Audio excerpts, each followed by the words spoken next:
Quer conduzir a roça de forma técnica e profissional? O link está na descrição e é um puta de um material que vai te ajudar muito aí a conduzir de forma profissional a sua lavoura. Thales Maciel, você mesmo, ó. Já ouviu falar de urina de vaca para pulverização na melancia? Thales, eu soltei um vídeo na semana passada, cara, que eu falei a respeito disso aí.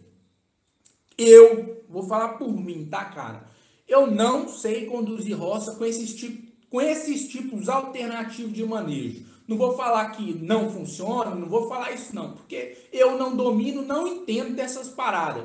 Eu particularmente acho muito arriscado, cara. Eu não tenho coragem, vou falar o que eu penso aqui a respeito disso aqui. Você compra um pacote de semente da melancia Manchester hoje aí, ou da própria Basso, da 21, da Coach, todas essas sementes elas vão estar aí na casa de quase R$400 hoje, um milheiro de semente. Uma vez que você compra uma semente que um milheiro custa R$400.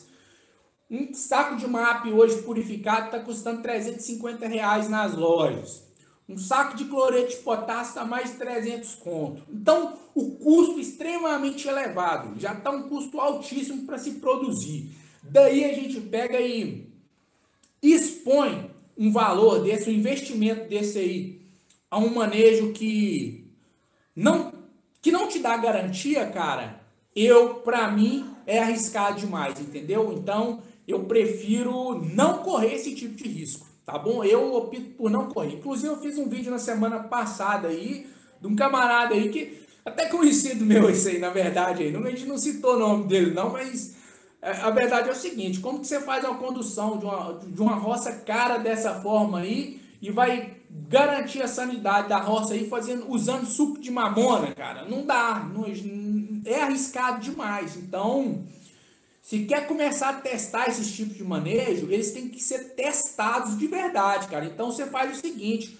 põe um pedacinho pequeno da roça e testa. Aí você vai ter, mas isso funciona mesmo? Agora, daí você fazer uma roça e apostar nesse tipo de manejo, porra, se urina de vaca fosse remédio para cuidar de roça, o povo não tirava leite de vaca, tava tirando urina de vaca, sacou, Thales? Então, a gente tem que ter meio que noção com essas coisas aí. Às vezes eu sou até meio grosso aí, a turma fala assim: ah, o Matheus é o cara do veneno. Não, cara, não sou o cara do veneno, muito pelo contrário. Acredito que a gente tem que usar esses defensivos com responsabilidade, até porque todos esses defensivos são muito caros, gente. Quando a gente faz a aplicação de um Politrim, faz a aplicação de um Revus, faz a utilização de um Ridomil, faz a utilização aí de um Cercobin, qualquer um desses produtos, quando a gente vai analisar no final das contas aí, esses produtos aumentam muito o custo do produtor. A gente só usa eles porque, de fato, eles que dão garantia para a gente ter uma boa produtividade. Então,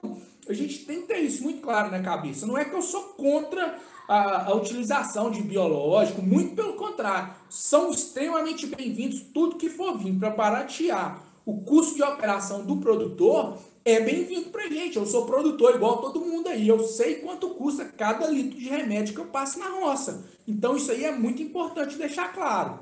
Tá bom? Thales, daí tá aí minha resposta aí com relação a esses manejos alternativos, cara. Se for para testar, testa em áreas pequenas aí, daí fica mais fácil, tá bom? Como está a rentabilidade da lavoura da melancia após alta de preço? Você pode dar um exemplo de valores médios de custos? Enquanto sobra, o inacreditável top. É o seguinte, pergunta bem boa, tá, cara? O que acontece? A gente tem que entender que tem acontecido dois movimentos aí, tá? Inacreditável top.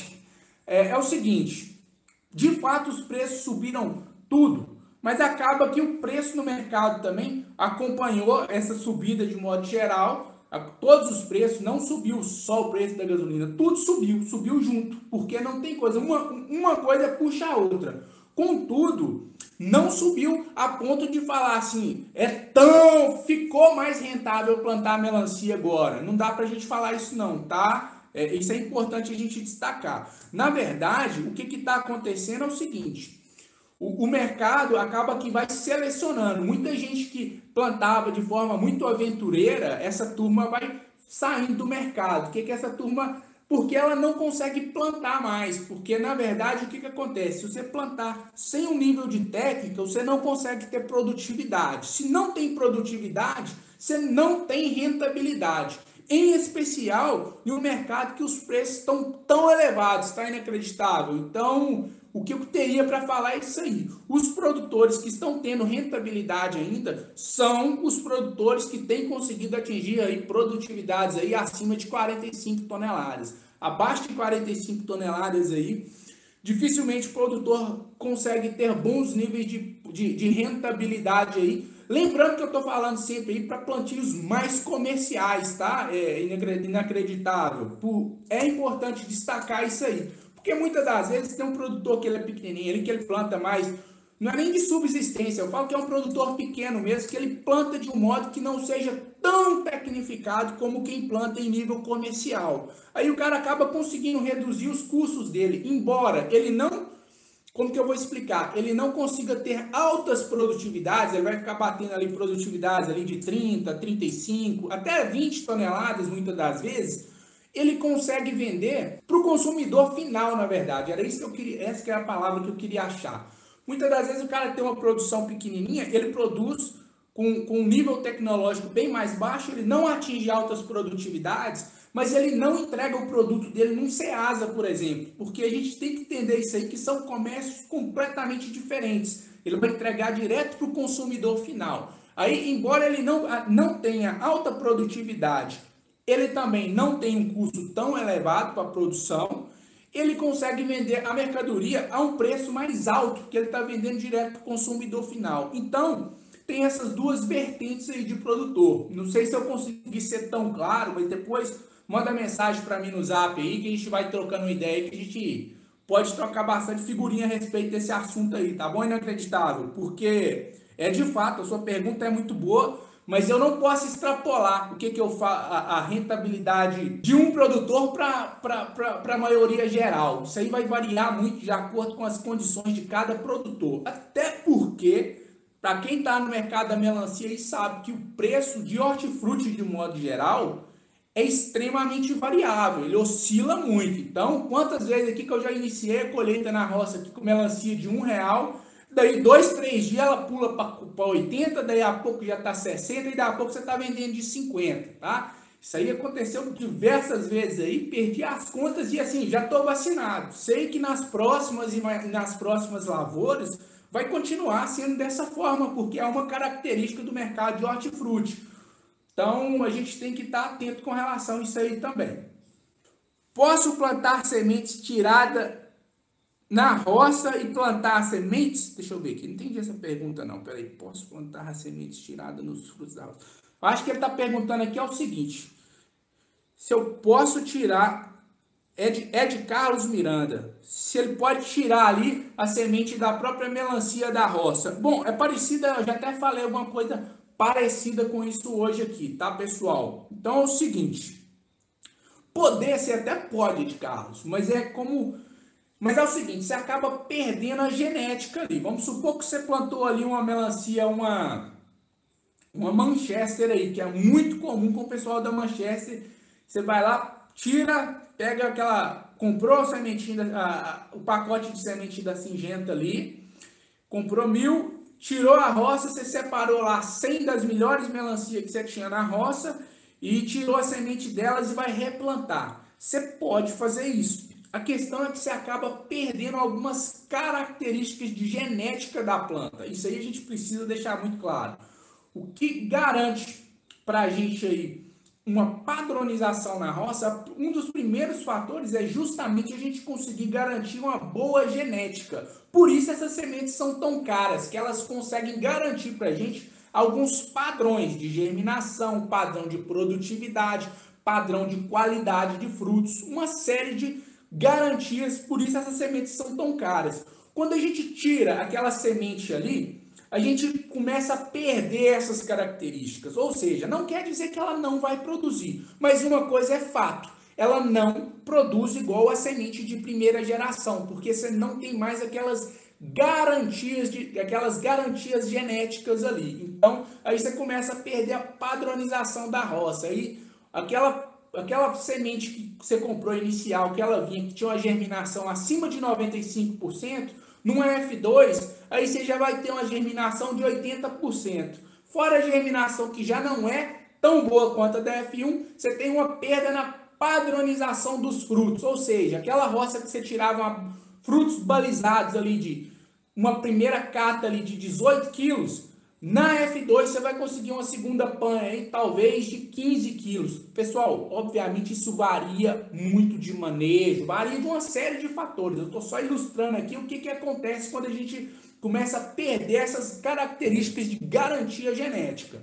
Aí o que acontece? Na F2 você já perde a padronização de frutos. Normalmente você já tem uma padronização na própria roça. As plantas já não conseguem ser, como que eu vou dizer? Elas não têm aquela padronização no stand. Muitas das vezes, então, quando era para a roça estar iniciando a floração, você vai ter parte da roça que vai estar florando, parte da roça que iniciou a florada antes da hora, parte da roça que ficou para trás ali, que a melancia está pequenininha ainda, está longe de florar. Então você vai perdendo essas características de padronização. Isso aí acaba dificultando muito a condução da lavoura, porque isso é importante a gente deixar claro. Desde o manejo fitossanitário, desde o manejo nutricional, você tem períodos ali que a planta precisa de determinada coisa. Então, se você imagina o seguinte, se a sua roça está toda bagunçada, um pedaço está na florada, outro pedaço está na fase de frutificação e outro está na fase de vegetação, como que você vai controlar a nutrição certa para cada um tipo de planta que você tem na roça se aquilo ali está tudo bagunçado? Aí você começa a fazer coisa meio bagunçada. E quem faz coisa bagunçada não consegue ter resultado padronizado. A verdade é essa aí. Não sei se eu consegui responder tão bem a pergunta também, né? Mas é o que eu penso a respeito disso aí, tá bom? Deixa eu ver quem que era aqui. É o Ed Carlos, Ed Carlos. Então, a verdade é essa aí. Poder tirar, você pode tirar a semente sim. A verdade é que você vai perder na padronização da roça aí. Você vai perder garantias de qualidade de fruto, garantias de produtividade, garantias de enfim. Você vai perder a padronização genética que você só consegue quando você compra essas sementes híbridas aí de primeira geração, tá bom? O Tarcílio Brusque mandou aqui, qual a variedade melhor para plantar no inverno? Ô Tarcílio, você está perguntando da abóbora ou da melancia? A pergunta sua é boa, cara. Agora é o seguinte, se for da melancia, eu vou te dar uma sugestão massa aqui, tá? Que é bem interessante. Isso aqui eu vi isso de forma muito clara nos plantios nossos aí de inverno, que eu andei até conversando com o pessoal da Singenta Seeds a respeito disso aí. Ó, pra você ver que interessante. A melancia ela é muito suscetível a essa questão da variação de frio aí, principalmente quando a melancia pega temperatura abaixo de 14 graus. Eu particularmente nunca vi que não deu quebra alta na produtividade. Pode ter acontecido aí, até porque quem sou eu para falar, mas eu nunca vi que não essas temperaturas abaixo de 14 graus não interferir na produtividade de uma lavoura de melancia. Agora, as variedades triploides, cara, ó, você vê que interessante. Variedades aquelas sem sementes, pelos testes que a gente chegou a fazer aqui, elas são mais tolerantes a temperaturas de inverno do que essas melancias comuns, do que a Manchester, do que a própria 21, do que a própria Top Gun. Então isso aí é um detalhe que ele é bem interessante.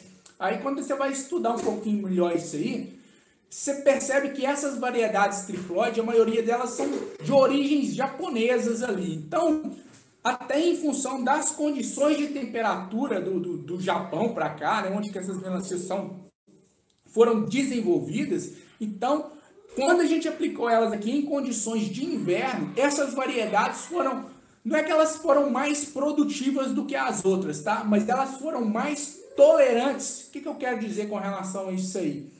Elas suportaram melhor do que a própria Manchester, do que a própria Top Gun e também da própria 21.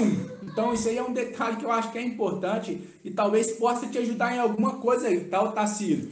Variedade triploide no inverno, ela foi bem, pelo menos na área nossa aqui. Então isso aí é um detalhe que é bacana e é interessante. Já quando a gente faz essa mesma comparação aí entre as melancias comuns aí, que são essas variedades com semente que a gente tem no mercado, é essa questão. temperaturas baixas afetam a produtividade da melancia. Então, se vai pegar a temperatura mais baixa aí, vai na abóbora. Evita correr o risco, tá, pessoal? Eu acho que é interessante a gente falar disso também. E um detalhe que eu falei das triploides aí, pessoal, em época de inverno, não quer dizer que ela produz igual no verão. Eu falei que elas são mais tolerantes, ou seja, elas suportam mais as questões de baixa temperatura do que as variedades comuns. Isso foi o que eu percebi aqui nos nossos plantios. Roça não é brincadeira, tem que ser levada a sério. Para quem está procurando conduzir roça em nível profissional na cultura da melancia, tem o nosso curso aí. Lá não tem nada de antena de barata com perna de grilo não, hein? Já tô avisando, o negócio nosso aqui é sério e é profissional. Larga essa turma aí da antena de grilo, perna de barata, sei lá que diabo que é isso, e vamos conduzir o negócio de forma séria. Estamos à disposição aí. Quer conduzir a roça de forma técnica e profissional? Entra lá, o link tá na descrição. É um puta de um material que vai te ajudar muito aí a conduzir de forma profissional a sua lavoura.